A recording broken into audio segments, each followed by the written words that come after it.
चलिए अब हम लोग आते किसमें है, लैंगिक जनन में। किसमें आते हैं जी, लैंगिक जनन। अब इधर थोड़ा ध्यान से पड़ेगा बाबू। इसको कहा जाता है sexual reproduction. Sexual reproduction, sexual reproduction, लैंगिक जनन। लैंगिक जनन को क्या बोलते हैं, सेक्सुअल रिप्रोडक्शन। बताइए इस जनन में किसकी जरूरत होगी भैया, मेल और फीमेल दोनों की जरूरत होती है। लैंगिक जनन अगर पूछेगा तो लैंगिक जनन हम किसे बोलेंगे, इस प्रकार के जनन में नर युग्मक तथा मादा युग्मक की आवश्यकता होती है। समझेगा कि ना किया, चलो ध्यान देखो। इस जनन में या इस प्रकार का जनन में, इस प्रकार का जनन में कौन कौन होते हैं, नर युग्मक, नर युग्मक। अब प्लस में क्या होगा, मादा युग्मक, युग्मक है ना, इसमें दोनों होते हैं, इसकी आवश्यकता होगी। अगर ये नहीं होगा तो फिर समझ लीजिए कभी भी नहीं होगा। ठीक है, लैंगिक जनन, लैंगिक जनन के लिए मेल और फीमेल का होना जरूरी है। अब इसमें बहुत सारा चीज आएगा, थोड़ा सा ध्यान से देखते चलना है। मेल गैमेट और फीमेल गैमेट, इस सबको थोड़ा सा ध्यान से समझना, क्योंकि अब इस सब चीज को हम लोग को अच्छा से देखते चलना है। चलिए लैंगिक जनन, अब इसमें दोनों की जरूरत होती है। तो क्वेश्चन अगर पूछेगा लैंगिक जनन तो सिंपल समझा दीजिएगा, इस प्रकार के जनन में नर युग्मक एवं मादा युग्मक दोनों की आवश्यकता होती है, उसे हम क्या बोलते हैं, लैंगिक जनन। अब यहाँ पर हम लोग को थोड़ा पढ़ना होगा जनन तंत्र के बारे में। थोड़ा सा देखो बाबू लोग, एक चीज के बारे में नहीं समझोगे तो फिर दिक्कत हो जाएगा। जनन तंत्र, ठीक है, रिप्रोडक्शन सिस्टम या तो रिप्रोडक्टिव सिस्टम, जनन तंत्र, जनन, जनन तंत्र, इसको क्या बोलेंगे, reproductive, reproductive, reproductive system, reproductive system, reproductive system, जनन तंत्र। अब चूंकि दो दो चीज यहां पर है, मेल भी है और फीमेल भी है, तो मेल का भी जनन तंत्र समझना होगा जो जनन की क्रिया में भाग लेते हैं, ठीक, और फीमेल का भी जनन तंत्र हमको समझना होगा जो कि फीमेल की वह बॉडी जो जनन की क्रिया में भाग लेती है। अब आप लोग को थोड़ा सा इस सब चीज को थोड़ा सा दिमाग में रखना, क्योंकि ये सब चीज थोड़ा सा कॉम्प्लिकेटेड है। हम कोशिश करेंगे भैया ज्यादातर इंग्लिश का ही वर्ड इस्तेमाल किया जाए, क्योंकि ये सब चीज थोड़ा सा इंग्लिश में कंफर्टेबल लगता है। अब कंफर्टेबल लगेगा तो थोड़ा सा समझना जरूरी है। अब देखो समझो ध्यान से। सबसे पहले अगर हम लोग देखते हैं तो हम लोग देखते हैं मेल में, किसमें देखेंगे, मेल में।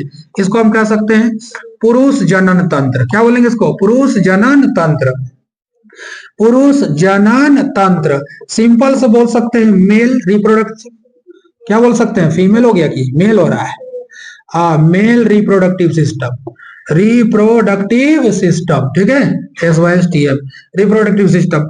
अब पुरुष जनन तंत्र में थोड़ा सा ध्यान से समझना है कि पुरुष जनन तंत्र में कौन कौन सा भाग इसमें आता है। बहुत सारा चीज में देखिएगा ना, बहुत बच्चा लोग को दुविधा रहता है, समझता कुछ और है बट उसको सिवाय कुछ नहीं हाथ लगता है। देखो नर जनन तंत्र इसको हम कह सकते हैं, अगर पुरुष लिखते हो तो तनिसन भद्दा लगता है, इसलिए इसको नरे डाल देते हैं तो अच्छा रहेगा, ठीक है। हाँ नर जनन तंत्र कहेंगे तो अच्छा है, ठीक है। नर और मादा में डिसाइड करो ना भाई, पुरुष और महिला कहोगे तो थोड़ा अजीब लगता है, तो इसको नर को हम लोग क्या बोलेंगे, मेल रिप्रोडक्टिव सिस्टम। सुनिए ध्यान से, नर जनन तंत्र में अगर हम लोग देखेंगे तो नर के शरीर में यानी कि मेल का शरीर में वे सभी भाग जो जनन की क्रिया में भाग लेते हैं उनको हम जननांग या तो जनन अंग बोलते हैं। अब इसमें सबसे पहला चीज जो होता है वो इंसानों को दुविधा होती है कि सर अगर मेल जनन तंत्र में अगर हम लोग आते हैं, मेल रिप्रोडक्टिव सिस्टम में आते हैं, तो बहुत सारा चीज को हम लोग को तो समझना है, बाकी रह गया सवाल। जिसको लगता है जो चीज जरूरी है वो जरूरी नहीं होता। सबसे मेन जरूरी जो होता है वो मेल जनन में अगर आप लोग देखिएगा तो नर जनन तंत्र में एक आता है जिसको हम लोग कहते हैं वृषण। क्या बोलते हैं इसको, है वृषण, वृषण कहा जाता है इसको, वृषण। वृषण को सिंपल में हम लोग टेस्टिस बोलेंगे। क्या बोलते हैं जी, टेस्टिस। आप टेस्टिस बोलेंगे समझ में आ जाओ, इसकी संख्या जो होती है वो 2 होती है, समझे कि ना। यहाँ सिंपल समझिएगा कि इसकी संख्या कितना हो जाएगा, 2। नॉर्मल समझता इंसान क्या है ना कि इंसान का जो पेनिस होता है उसको समझता है कि ये जनन तंत्र, भाई ये नहीं होता है। सिंपल समझना है कि पेनिस किसी भी प्रकार जो हम लोग लिंग बोले या पेनिस बोले वो जनन तंत्र में नहीं आता है। वो क्या करता है, बस वो एक वह पार्ट है जो या तो यूरिन हो गया या तो स्पर्म हो गया, इन चीज को बस डिस्चार्ज कर देता है दूसरे जगह पर। सिर्फ ये जाने का एक रास्ता देता है, ना कि ये कोई भाग लेता है। इसकी कोई भूमिका नहीं है।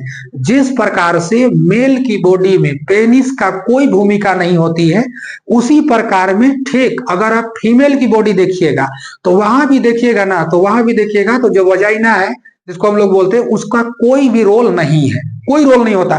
बट आदमी को समझ में आता है कि नहीं, पेनिस तो रोल अदा करवे करता होगा, ये कुछ भी नहीं करता है। क्योंकि सुनो ध्यान से, टेस्टिस की संख्या 2 होती है। जिस प्रकार से मेल की बॉडी में टेस्टिस की संख्या 2, उसी प्रकार से फीमेल की बॉडी में भी ओवरी की संख्या यानी कि अंडाशय की संख्या जो होती है वो 2 होती है। वृषण को हम लोग टेस्टिस के नाम से जानते हैं, इसकी संख्या 2 होती है।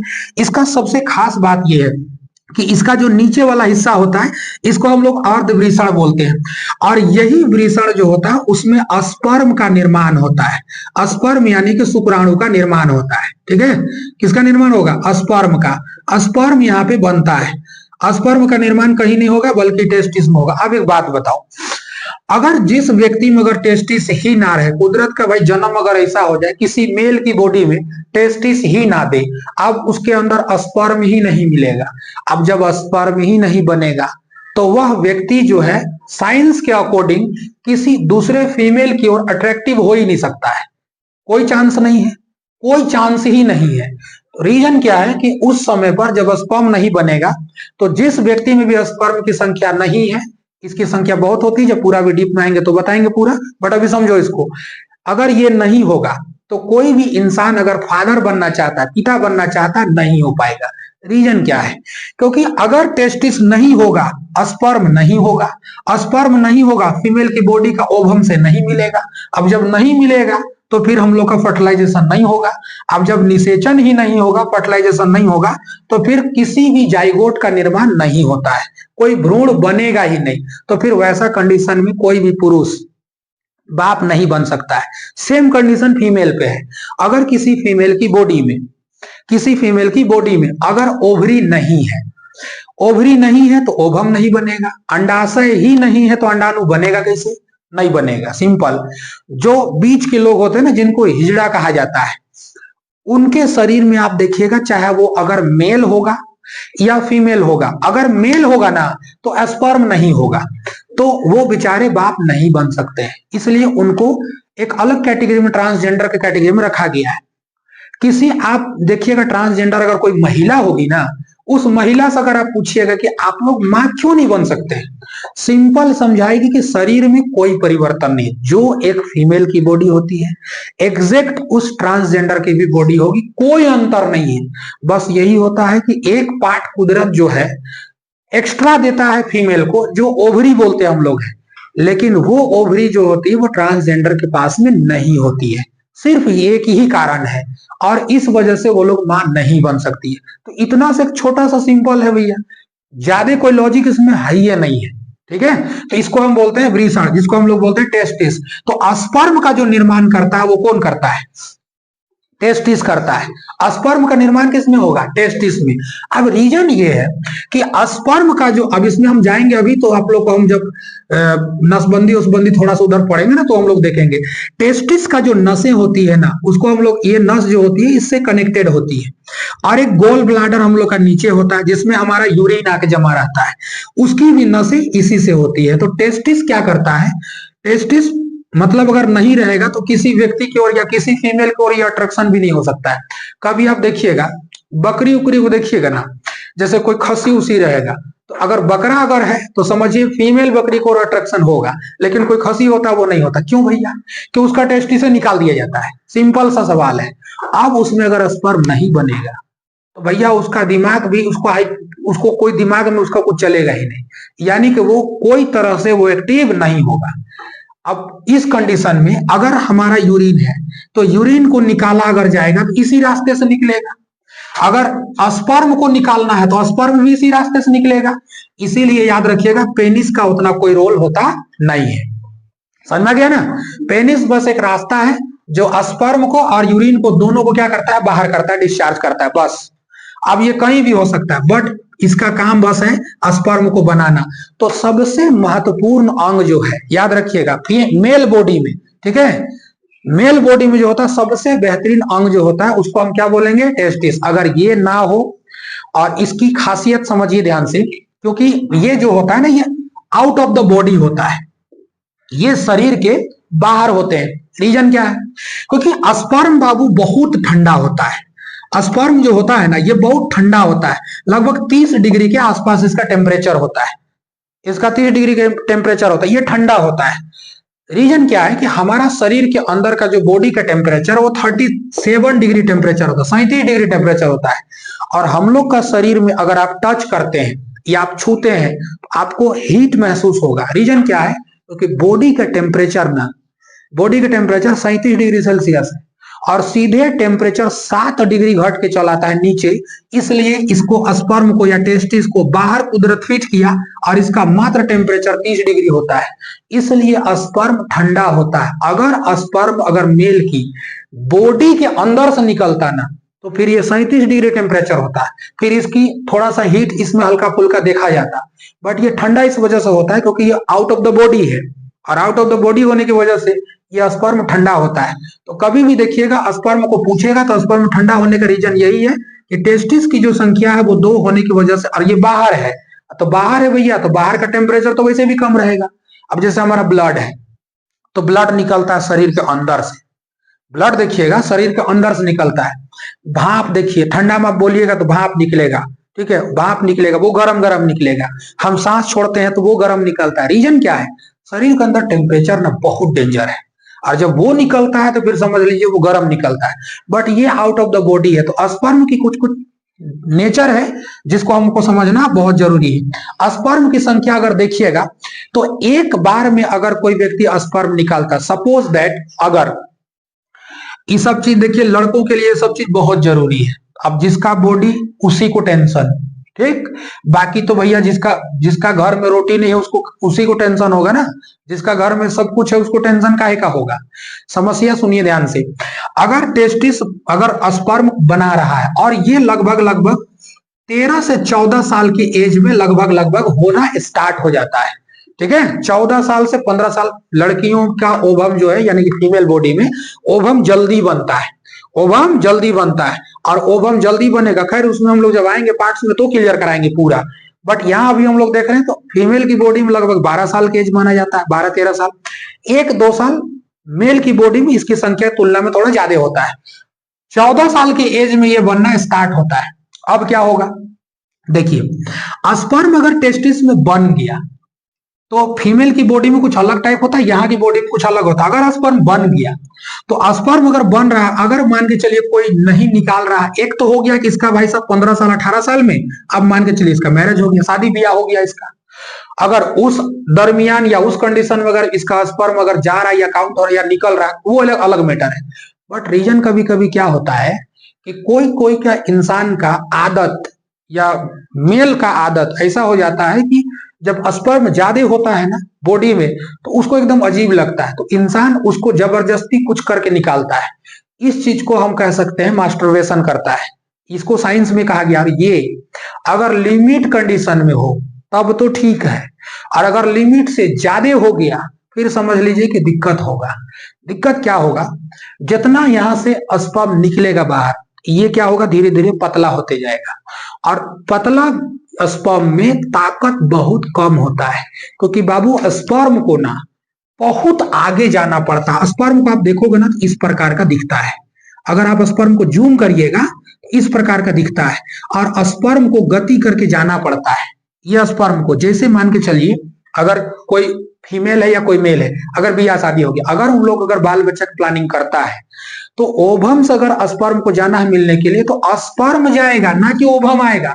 ओवम एक जगह आकर के स्थगित रहता है, बस स्पर्म को जाना होगा। अब सपोज दैट अगर यहाँ पे स्पर्म बना सर, और ये निकल निकल के ना या बहुत ज्यादा स्पर्म निकल रहा हो, कभी देखिएगा अब देखिए कभी कभी लोग तो नाइट फ्लो भी कभी कभी हो जाता है, किसी का है, कभी कभी किसी के देखिए धात वात का बीमारी रहता है, वो ऑटोमेटिक होता है, किसी का शरीर कमजोर होने की वजह से बीमारी भी लग जाता है।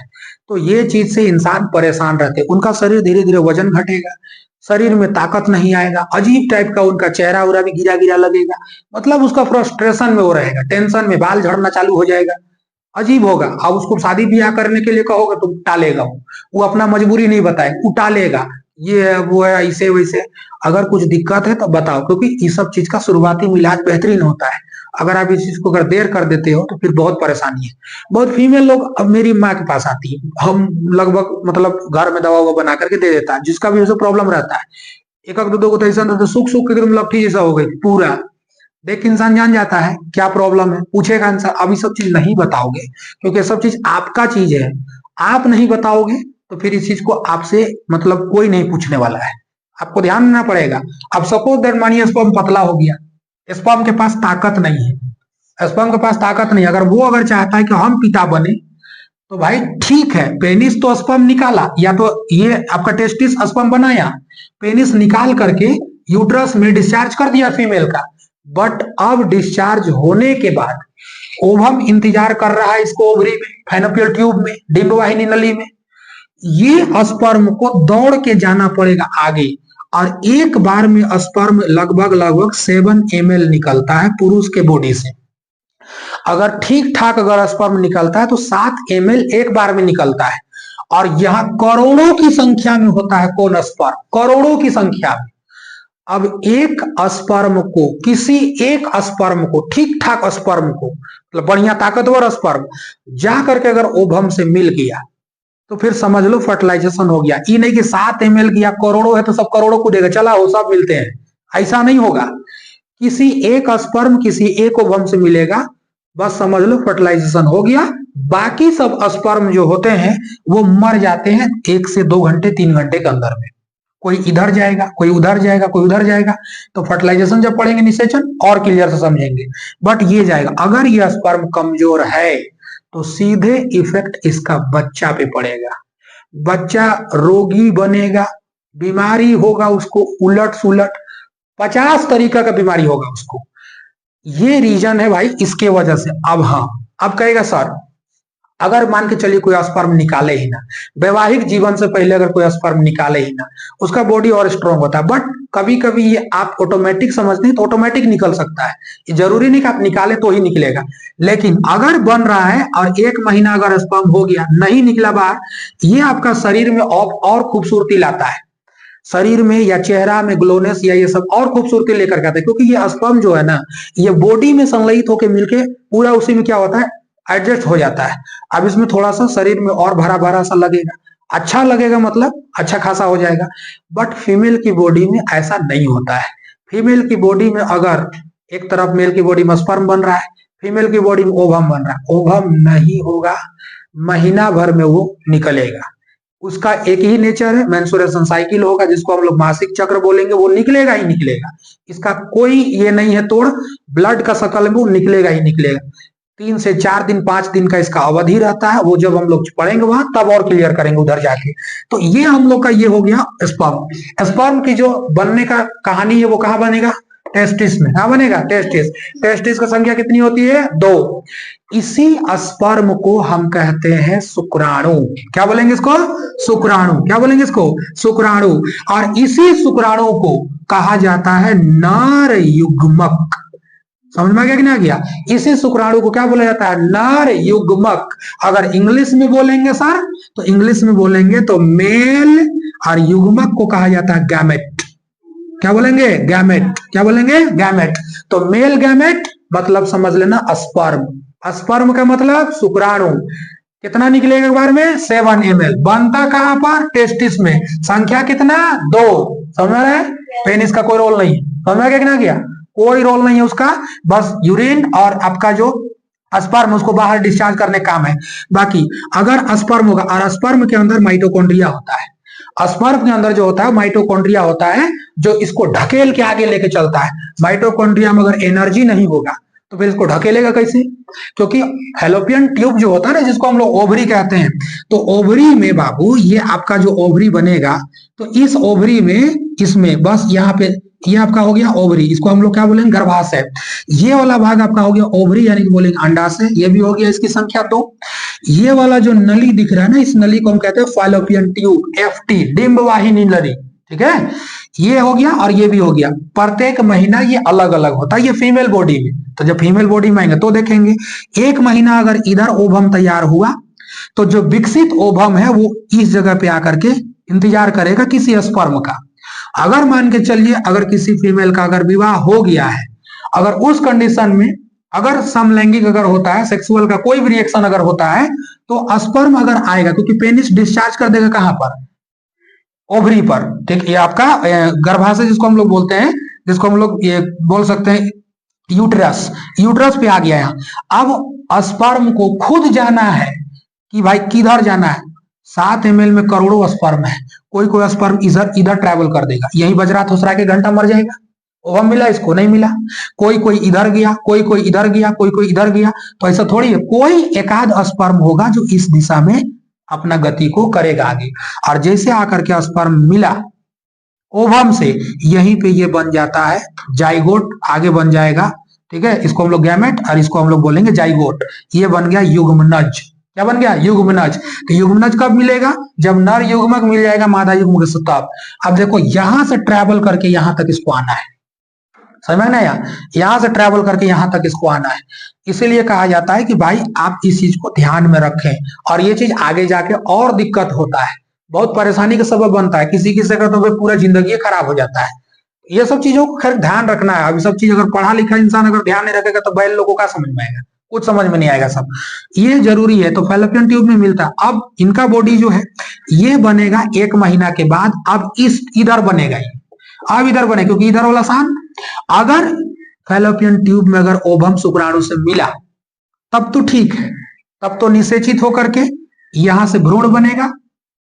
यूट्रस से यहां से आया, भ्रूण बन गया, गैमेट बन के जाइगोट बन गया। अब ये धीरे धीरे धीरे धीरे आके यहीं पहुंच जाएगा यूट्रस में, और यही यूट्रस में जब तक माँ के पेट में रहेगा तब इसको हम लोग कहते हैं भ्रूण। चूंकि हम लोग भी थे, ये भ्रूण होता है जब तक दुनिया में नहीं आ गया तब तक। अच्छा सर, नहीं अगर मिलेगा तब सर? तो इसी के लिए हम लोग पढ़ते हैं मेंस्ट्रुएशन साइकिल, जिसको हम कहते हैं मासिक चक्र। ठीक है, इसके लिए पढ़ते हैं, क्योंकि अगर ये नहीं मिला कोई भी इसको स्पर्म, तो बस तैयार होकर के फैलोपियन ट्यूब में इंतजार करेगा। 0 से 7 दिन बनने में लगेगा, बनना स्टार्टिंग होता है। 7 से लेकर 14 दिन थोड़ा बहुत विकसित होगा। 14 से लेकर के 28 दिन में पूरा प्रिपेयर है, कि 14 से लेकर 28 दिन एकदम मस्त है, कोई दिक्कत नहीं है। इसलिए कहा जाता है कि अगर कभी प्रेगनेंसी देखा जाता है तो सबसे बेहतरीन जगह रखा जाता है कि जब किसी का मेंस्ट्रुएशन साइकिल हुआ उस टाइम से 14 से लेकर के 28 दिन तक, 14 से लेकर 21 दिन, 28 बोलते हैं, 14 से लेकर क्या दिन? 21 दिन। और 21 से 28 के बाद खराब हो जाता है। 21 से 28, अब 21 7 दिन का ये टाइमिंग होता है, वन वीक का। यहां तक बहुत अच्छा है, क्योंकि इस समय पर ओवम भी अच्छा ढंग से एकदम तैयार हो गया है, निषेचित बहुत अच्छा से हो गया एकदम है। स्पर्म भी जो आएगा वो अच्छा है। तो 14 से 21 दिन।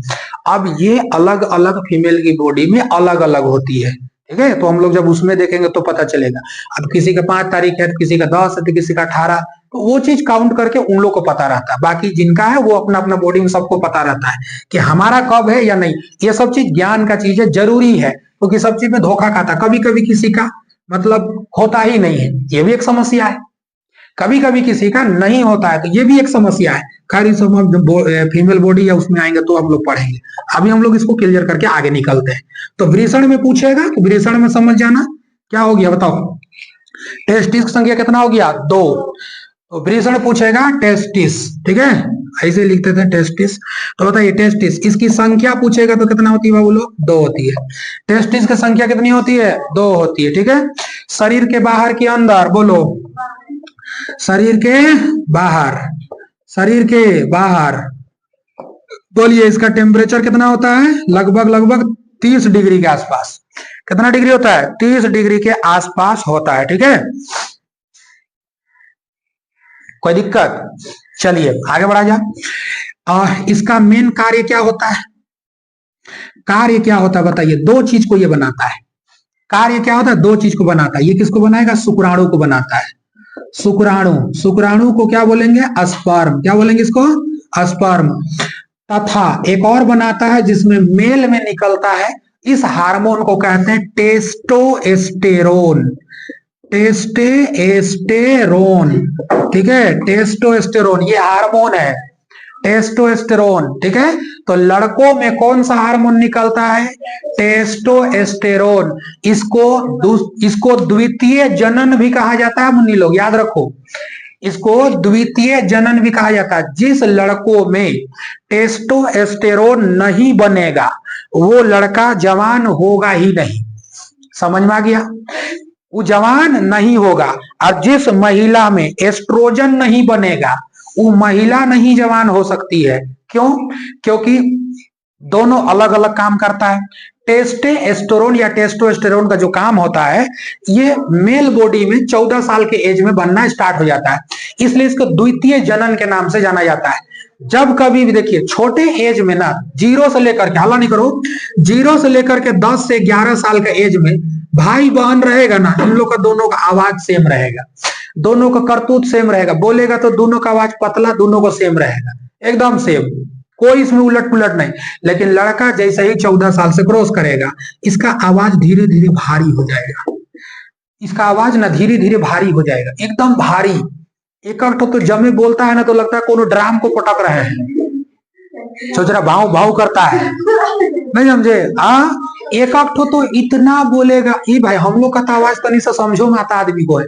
क्लास में पढ़ाते हैं तो कोई क्वेश्चन पूछता है बच्चा ना, तो हमको समझ में नहीं आता पूछा का है, इतना मोटा होता है। तो बताओ अब बताइए, तो टेस्टोस्टेरोन क्या करता है, आवाज को भारी कर देता है, आवाज को भारी करेगा। और जिसका अंदर टेस्टोस्टेरोन नहीं निकलेगा ना, आवाज भारी उतना नहीं होगा, आवाज पतले रह जाएगा, दाढ़ी मूछ नहीं निकलेगा उसका। टेस्टोस्टेरोन निकला है तो दाढ़ी मूछ निकलेगा, अन्यथा नहीं निकलेगा, वो चिकना ही रहेगा।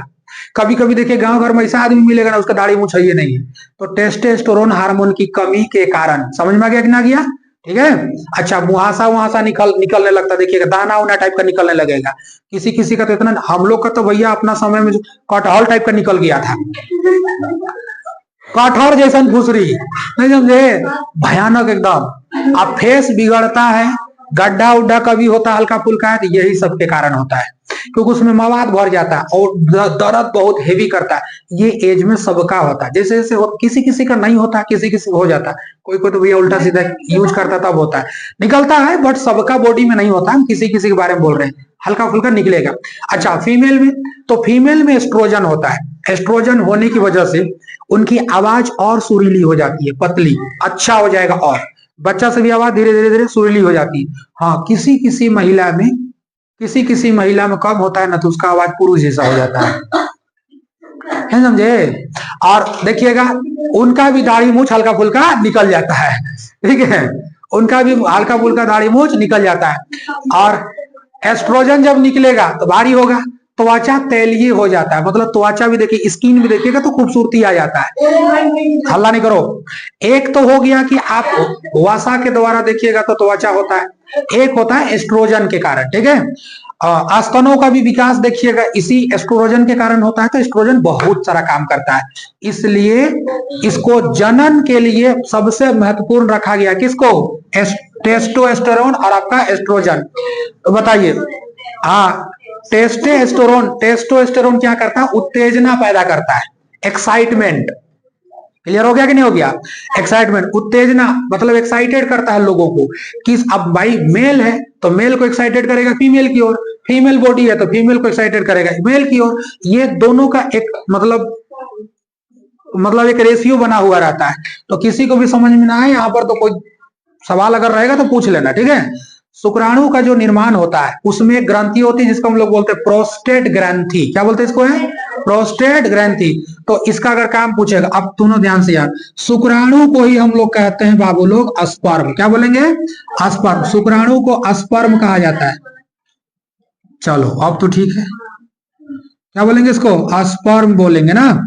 इसी को कहते हैं, क्या बोलेंगे, नर जनन बोलेंगे ना, नर युग्मक, क्या बोलेंगे इसको? नर युग्मक। ठीक है, इसी को हम लोग कहते हैं इंग्लिश में मेल गैमेट। मेल गैमेट कहा जाता है, मेल गैमेट। आप इंग्लिश में बहुत सारा चीज को यूज कर रहे हैं तो थोड़ा समझते जाओ फटाफट। देखिए, स्पर्म जो बन गया, अब ये टेस्टोस्टेरोन ये क्या करता है भाई? टेस्टोस्टेरोन ये क्या करता है? उत्तेजना पैदा करता है। उत्तेजना, है ना, उत्तेजना पैदा करता है, पैदा करता है। पूछेगा द्वितीय जनन तंत्र किसको कहा जाता है रे बाबू लोग? टेस्टोस्टेरोन और एस्ट्रोजन को। ठीक है, टेस्टोस्टेरोन, टेस्टे नहीं बोलना, टेस्टोस्टेरोन, टेस्टोस्टेरोन। तो टेस्टोस्टेरोन क्या करेगा? उत्तेजना पैदा करता है। ठीक है, अच्छा, शुक्राणु का जो निर्माण होता है वो होता तो सही है टेस्टिस में, लेकिन किस ग्रंथि में होता है? प्रोस्टेट ग्रंथि में। समझ में गया? शुक्राणु का निर्माण, शुक्राणु का निर्माण कहाँ होगा? प्रोस्टेट ग्रंथि, प्रोस्टेट, प्रोस्टेट ग्रंथि में होती है, प्रोस्टेट ग्रंथि में होती है, प्रोस्टेट ग्रंथि में। शुक्राणु का निर्माण किसमें होगा? प्रोस्टेट ग्रंथि में होती है।